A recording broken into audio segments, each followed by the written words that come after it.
Hi, my name is Corey Quinn, and I am the founder of MyCoachMatch.com. We're a website that matches coaches with clients based on fit.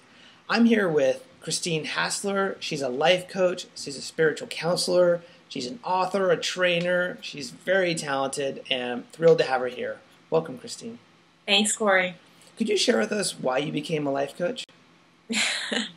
I don't think I had a choice, honestly. It wasn't something that I was like, I am going to be a life coach. So I'll tell you a long story as quick as I possibly can. So it starts in fourth grade. This is important. I won't tell the whole story, but it starts in fourth grade when a couple girls started the I Hate Christine Club, which I was not a member of, right? And so at a very young age, I became really believed that I was not likable, not good enough, all that kind of stuff that we start to believe when we're teased or criticized or whatever. And so usually what we do is we develop a way to overcompensate for our insecurities. And so my overcompensation was to be an overachiever. So starting in fourth grade, I just became Miss Achiever, straight A, went to college, double major and a minor, graduated in 3.5 years with the 3.9 GPA that I like to brag about because after college, no one ever asked me, what it was. And that continued, and I moved out to Hollywood where all insecure people go to try to, be part of the adult version of the popular crowd. And I worked my way up. I became an agent at a very young age, which was unheard of, and I just had this great life from the outside. I was making great money. I was dating a successful guy. I had this awesome job. I had an assistant. And so everything from the outside world seemed like it was all falling into place, and I seemed like I had it all together. And this overachieving pattern just was starting to wear me out. And I started really realizing, oh my gosh, nothing that I'm doing, the relationship, the money, the job, is satisfying me on an internal level. So I ended up quitting my job, which began what I call my quarter-life crisis, because I'd always defined myself by external things. So when I let go of something that really defined me, I really didn't know who I was. And I tried all different things. I had like 8 different jobs, everything from hand modeling to working for Yahoo. And while all that was happening, I was going through a lot of health issues. I was going into lots of debt. I was having lots of trouble with my family, and then I got engaged, and 6 months before my wedding, my fiance called it off. So I was on my bathroom floor one night, really contemplating whether or not I even wanted to live, and felt so lost and felt like I had worked so hard to build this life, and it just all was crumbling down. And in that moment, I didn't know what else to do, and I wasn't particularly spiritual at the time, but I thought, why don't I pray? Like, I got nothing to lose. So I started to pray, which sounded like a negotiation because I was an agent. And I said, all right, God, I'll make you a deal. If I somehow find my way out of this, I'll help other people. And I didn't know what that meant, but the next day I woke up with the idea for my first book. And that started everything. And when I was writing the book and researching the book, women that I was talking to wanted to talk to me more. And I didn't know why. And they assumed that I was a coach or a counselor or something. And when I said I wasn't, they said, well, you should be. And after 5 or so people told me that, I went to my coach, who I was studying with at the time, and I said, hey, Mona, like, everybody's telling me, I should go into this. She was like, yep, I think so. I think it's your gift. And which was good, because I never could sing or dance or draw or anything. Like, I didn't know what my gift was. So when I found coaching, I just felt like I was home. It just feels so natural to me. I absolutely love it, and I learn so much from it. Personal growth and human behavior and the mind and the emotions and the body and all of that is just fascinating to me. So I don't think I couldn't be a coach. That's wonderful. And now you've been a coach for how long? Since 2004. Okay, great. And as a life coach, when is an ideal time for someone to come and see you? I don't know that there is a certain ideal time. I think the best way I could answer that is when someone feels willing and ready. There's always times we come to crossroads, and there's always times when our life is challenging or something happens. And most people think that that may be the best time to see a coach. But if you don't have the other aspect of totally being willing to go, okay, the way I've been doing it is clearly not working, and I'm willing to try on a new way. It really is that willingness. And I don't even think that your life has to be going in a direction that you're not happy with. Mm-hmm.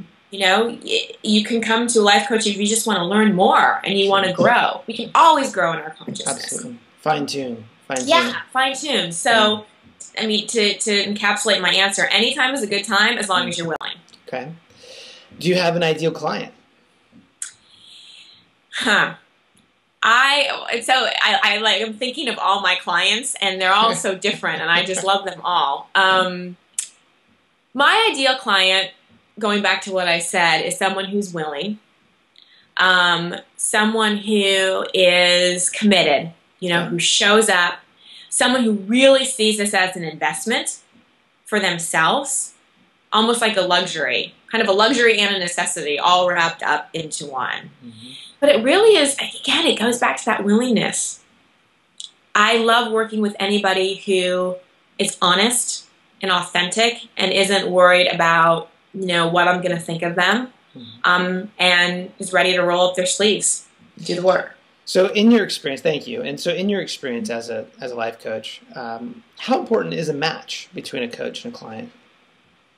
Well, I think it's really important. I think about my coach and how, let's see, I started seeing her when I was 22. So she was my coach until she passed away. So it was like, a good 12, 13 years. And when I found her, it was like, I felt so understood.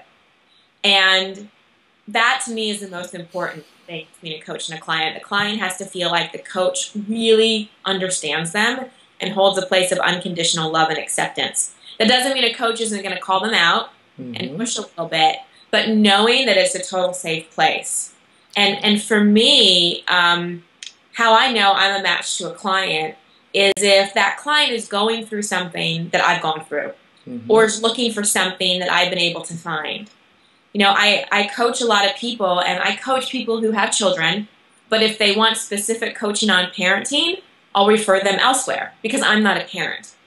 But I've been through, career transition. I've been through health issues. I've been through death of loved ones. I've been through breakups and a divorce. Like, I've had a lot of, and debt and trouble with finances, and I found my way out of all those things. So I have a wide range in terms of what I've experienced. But if someone comes to me and they're going through something that I can't relate to, I will find them a coach that can. Could you share with me a success story, please? Well, there's lots of them that come to mind, but I just saw a client yesterday that I'm excited to share about. So she came to me maybe 2 or 3 years ago. She's a mother of 2, had kids at a young age. Her first child was unexpected. Okay.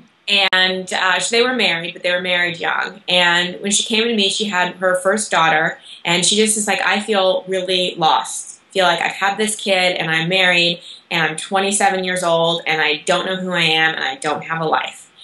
And she was working and more of the breadwinner in the family, and was just exhausted and spent years doing this. Yeah. And we started sort of looking at, all right, why did this child come in, and what are you learning, and what are the kind of behavior patterns that you're in that are kind of keeping you in this cycle of feeling depleted, of feeling of not knowing who you are. So we just started a discovery process, and she worked through things, and she had another child in the process. And as she became more clear about who she is and started to drop a lot of limiting beliefs and limiting stories, all of a sudden there was room for more passion to come through. And she found that what she was really passionate about was pregnancy and birth. And just started becoming really interested in teaching things like breastfeeding and becoming a doula. Something that had never occurred to her before. She was in corporate America. And it was through the experience of having these children at a young age that she found this passion for pregnancy and birth. And went and got certified as a doula while she had 2 kids and was working for full-time and married. Wow. And it just started building. People heard of her, and it's gotten to the point where she's been able to quit her full-time job in January.